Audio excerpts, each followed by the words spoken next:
Conosco, Luiz Barroso, presidente da consultoria PSR. Bem-vindo, Barroso. Obrigado, boa noite. Boa noite. Vamos dar uma olhada neste assunto muito importante, uma discussão bilionária no Congresso Nacional que tem movimentado essa área de energia. Ela envolve o projeto de lei que cria um marco regulatório para as usinas eólicas offshore. A reportagem é do Daniel Hittner. O marco regulatório das eólicas offshore tem como autoria o ex-presidente da Petrobras e ex-senador Jean Paul Prats. Foi aprovado em dezembro de 2022 no Senado. Passou também na Câmara dos Deputados, mas com uma série de jabutis, emendas sem relação com a proposta original. Nesse caso, medidas para estender subsídios no setor elétrico e mudanças na contratação de usinas térmicas previstas na Lei de Privatização da Eletrobras. Nesta semana, 8 grandes associações do setor elétrico enviaram uma carta ao presidente Lula e ao ministro de Minas e Energia, Alexandre Silveira, em que calculam em 25 bilhões de reais até 2050 o custo anual dos jabutis introduzidos pela Câmara. O movimento pela transição energética justa, composto pelas associações e entidades que assinam essa carta, tem acompanhado com preocupação as medidas que, ao invés de reduzir, aumentam o custo da energia elétrica para os brasileiros, em especial para a população mais carente, mas que também reduzem a capacidade competitiva dos nossos setores produtivos e prejudicam sobremaneira o desenvolvimento econômico e social brasileiro, diz trecho da carta obtida pela CNN. O projeto voltou para o Senado. Agora tem o Everton Rocha como relator, ainda sem data para votação. O Instituto Brasileiro de Petróleo e Gás alerta para o risco de atraso na aprovação. Cada gigawatts de energia gerado pela energia eólica offshore cria 15 mil empregos. Isso é o exemplo que nós temos na Europa, que pode muito bem ser duplicado no Brasil. Nós temos a COP30 chegando no Brasil em 2030 e nós temos que estar preparados, inclusive, para mostrar ao mundo que também na eólica offshore o Brasil tem um grande potencial.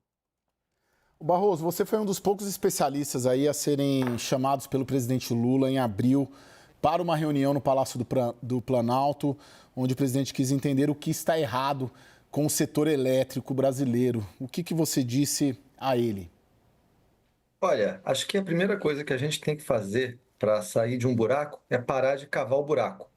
Então, acho que a primeira coisa que a gente tem que fazer para começar a consertar o setor elétrico é parar de criar novos problemas do setor elétrico. E muitos desses problemas, eles são criados e originados no Congresso, que acabam criando penduricalhos para a conta de luz e fazendo com que a conta de luz ela seja composta por elementos que jamais deveriam estar lá. Então, essa foi a tônica, acho que esse foi um diagnóstico trazido não só por mim, mas por um conjunto de especialistas que ali estavam, e que é um diagnóstico também muito comum e compartilhado por uma grande parte, a maioria, do setor elétrico. Então, parar com a gente colocar penduricalhos e matérias estranhas a projetos de lei como esses que vocês acabaram de apresentar nessa reportagem, certamente é o primeiro elemento de um conjunto de medidas que a gente tem que desempenhar. Daniel? Barroso, boa noite. O que custa mais caro para o país? É atrasar, demorar na criação de um marco legal para as usinas eólicas offshore? Tem 98 projetos já protocolados no IBAMA, esperando uma licença ambiental, e o primeiro leilão desse setor. É mais custoso para o país atrasar a aprovação desse marco legal ou é mais custoso para o país aprovar da forma como está, cheio de jabutis? Olha, Daniel, essa é uma ótima pergunta, tá? A primeira coisa é importante dizer que a gente tem duas matérias desassociadas que acabam ficando misturadas por uma questão de expressão, porque o movimento para a aprovação do PL da eólica offshore, como você mesmo disse, ele é muito meritório. Acho que ele coloca o Brasil numa rota de investimentos que certamente não ocorrerão agora, mas daqui a alguns anos, mas mantém o conjunto de investidores que estão aqui no país interessados e cria um momento que é importante, eu acho, para o nosso país, no momento da transição energética global. Esse PL acabou sendo contaminado pelos jabutis e ele paga o preço, né, de ser o PL dos jabutis, que não tem nada a ver com a matéria original, são duas coisas bem separadas. Na minha cabeça, a minha preferência, e o que eu acho que é mais correto para o país, é naturalmente tirar esses jabutis para manter a aprovação desse projeto. Eu acho que esses jabutis, eles têm um custo, como foi citado na sua matéria, e custo esse que até foi calculado pela PSR Consultoria, a empresa que eu presido, de 25 bilhões de reais ao ano, é um impacto tarifário de cerca de 11%, 25 bilhões de reais é bastante dinheiro, tá? Tem números, assim, estatísticas interessantes, basicamente 5 vezes o orçamento que o governo hoje ajuda os consumidores de baixa renda, e, na nossa opinião, esses jabutis têm que sair para esse projeto ser aprovado. Aprovar esse projeto com jabuti, ele pode não ser legal para o país no longo prazo na evolução do setor elétrico. É isso. Oi, Barroso, é Thaís aqui. Barroso, toda vez que a gente fala de mudanças no setor elétrico, a conta sempre acabou no colo do consumidor. Vide a última grande catástrofe que foi, né, a MP 579 lá do governo Dilma Rousseff, que forçou uma queda de energia e, né, desestabilizou todo o setor de energia. De lá para cá, houve muita recuperação, houve volta dos investimentos. O Brasil assume esse papel de líder da transição energética pela matriz que a gente tem, por todas as oportunidades e vantagens comparativas, competitivas que o mercado tem, inclusive por causa das eólicas offshore. Essa conta, ou do atraso, ou de um investimento que acaba privilegiando apenas pequenos grupos no início, ela vai continuar sendo paga pelo consumidor? Quer dizer, faz parte desse processo o consumidor pagar a parte mais salgada dessa conta? Não, veja bem, o consumidor brasileiro, ele tem uma oportunidade que pouquíssimos países no planeta possuem, que a energia mais barata que o Brasil tem, ela também é a mais limpa. Então, o Brasil, ele automaticamente alinha dois objetivos da transição energética que são fundamentais, que a energia mais barata, ela também é mais limpa, o que significa que o Brasil pode desenvolver o seu setor elétrico, que é a base para o funcionamento da economia, com uma energia limpa, sem a necessidade de subsídios. E isso é tudo de bom. Por que a nossa conta de luz acaba sendo cara? É por duas razões. Primeiro, a gente paga um custo dos erros do passado e de uma série de intervenções, como você citou já uma delas, que o setor elétrico sofreu e que aumentam o custo de capital, aumentaram, e a gente paga como consumidor também um custo elevado dos encargos que estão na conta de luz, que fazem com que uma energia produzida barata ela chegue na residência cara e o Brasil seja o país da fonte de produção barata, mas da conta de energia cara.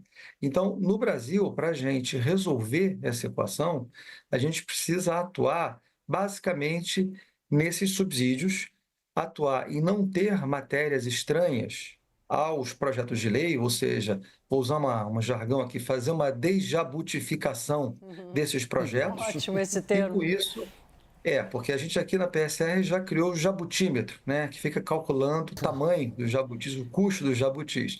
Então, a gente tem que desjabutificar, se é que esse verbo existe, esses projetos para que eles passem com as suas matérias corretas. Agora, voltando à sua pergunta original, se o projeto de eólico offshore passar amanhã, limpinho, sem nenhum jabuti, não significa que o Brasil tenha que desenvolver a eólica offshore depois de amanhã.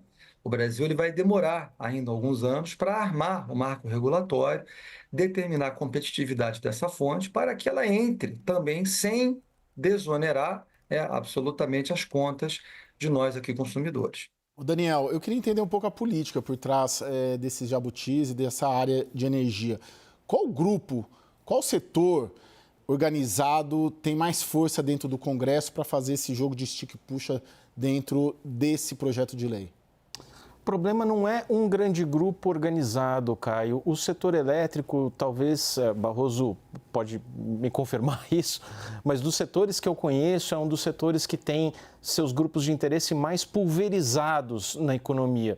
Então você tem não só a associação dos geradores de energia, você tem a associação do gerador de energia hidrelétrica, de energia térmica, de energia eólica, de energia carvão, assim como você tem isso na distribuição, tem isso na transmissão, tem isso em diversos segmentos dentro do setor elétrico. E aí é um pouco o costume de pegar carona em qualquer medida provisória ou projeto de lei com chances de aprovação e tentar garantir a sua salvação dentro daquele contexto. Não importa se a floresta está pegando fogo, se a minha árvore está de pé e bem protegida, isso basta. E o professor Edivaldo Santana, ex-diretor da ANEEL, hoje na Universidade Federal de Santa Catarina, fez um levantamento recente mostrando que são, se não me engano, 22 medidas provisórias do setor elétrico desde o ano 2000. Cada uma delas entra num congresso de um jeito e sai de outro completamente diferente. E tem sido isso, tem sido essa a prática dos parlamentares e dos interesses representados ali no Congresso. Não importa se o todo está ruim. Eu salvando aquele meu pequeno setor e jogando a conta no colo do consumidor, é o que basta, é o suficiente. Ô Barroso, esse cenário que o Daniel coloca, ele tende a piorar ou você sente que, de repente, o Palácio do Planalto ouviu o conselho dos especialistas como você que esteve lá em abril? Olha, esse cenário do Daniel, que eu costumo traduzir como a prática do bem localizado, que quando somado acaba gerando mal distribuído, ele obviamente gera prejuízos aí por todas as partes e não contribui para a redução da conta de luz. Agora, eu acredito que nessa reunião houve uma sensibilização praticamente de todos os participantes de que a gente precisa trabalhar em uma visão mais integrada no consumidor. A gente precisa olhar com mais detalhe o que é a justiça tarifária e o que é a possibilidade do consumidor ele ter a portabilidade, né, o direito de trocar de fornecedor também quando ele tiver necessidade, quando ele achar como um vetor de competitividade. Então, eu saí otimista daquela reunião. Eu, inclusive, achei que o diagnóstico que o próprio presidente Lula trouxe, é um diagnóstico dele bastante correto, bastante, acho, pragmático, e as próprias declarações do ministro Alexandre Silveira na direção de apresentar a medida agora no início do próximo semestre, nessa direção, eu acho que podem ser muito boas. Eu acho que se o Ministério, que inclusive hoje publicou sexta-feira o decreto da renovação das concessões das distribuidoras, né, que cria essas bases, um decreto bom, um decreto construtivo, eu acho que se essa pegada continuar, eu sou otimista para que no segundo semestre a gente tenha um movimento que organize essa desorganização que está a comercialização da energia no setor elétrico, que no fundo é um grande comércio de exceções e um conjunto de privilégios. Temos que brigar agora para que qualquer iniciativa nova que seja feita positiva, ela não seja jabutificada. E se for jabutificada, que a gente tenha o jabutificador através do jabutímetro para desjabutificar ou desjabuticar o projeto. Daniel, para encerrar. Rapidamente, Barroso, você falou do decreto da renovação das concessões de distribuidoras de energia, que saiu hoje. São 20 concessões a serem renovadas até 2031. Em um minutinho para terminar, por que esse decreto foi bom? Porque a relação do consumidor com as distribuidoras é ali a última milha, né? É a relação do consumidor com todo o setor elétrico, no final das contas. Daniel, esse decreto foi bom, primeiro porque esse é um segmento que é muito capital intensivo, tá? A quantidade de investimentos que esse segmento coloca por ano na indústria é bastante grande, cerca de 30 bilhões de reais, se a gente pegar todas as distribuidoras, só esse grupo que está com as concessões esperando nos próximos anos é responsável por os 23. Então, esse decreto, ele primeiro retira um componente de risco e insegurança jurídica importante, que é definir como é que serão as regras. E regras bem definidas significam menor custo de capital, mais previsibilidade. Acho que esse decreto ele também sai bom para o consumidor, ele endurece uma série de regras com as distribuidoras. Ele cria uma série de obrigações para que as distribuidoras que quiserem tenham seus contratos renovados. E tem uma série de outros dispositivos que demandam, claro, muita regulamentação pela ANEEL, A Agência Nacional de Energia Elétrica vai ser a grande responsável por ajustar o que vai sair desse projeto, e eu acho que o resultado final ele vai ser um bom equilíbrio de riscos entre o que as distribuidoras podem entregar, o que o consumidor merece, e ele é um primeiro passo num caminho da transformação desse segmento de distribuição, eu acho, para a sociedade e o país como um todo. Bom, Luiz Barroso é presidente da consultoria PSR. Muito obrigado, Barroso, pela sua participação. Bom fim de semana. Muito obrigado. Thaís Herédia, Daniel Hittner, muito obrigado.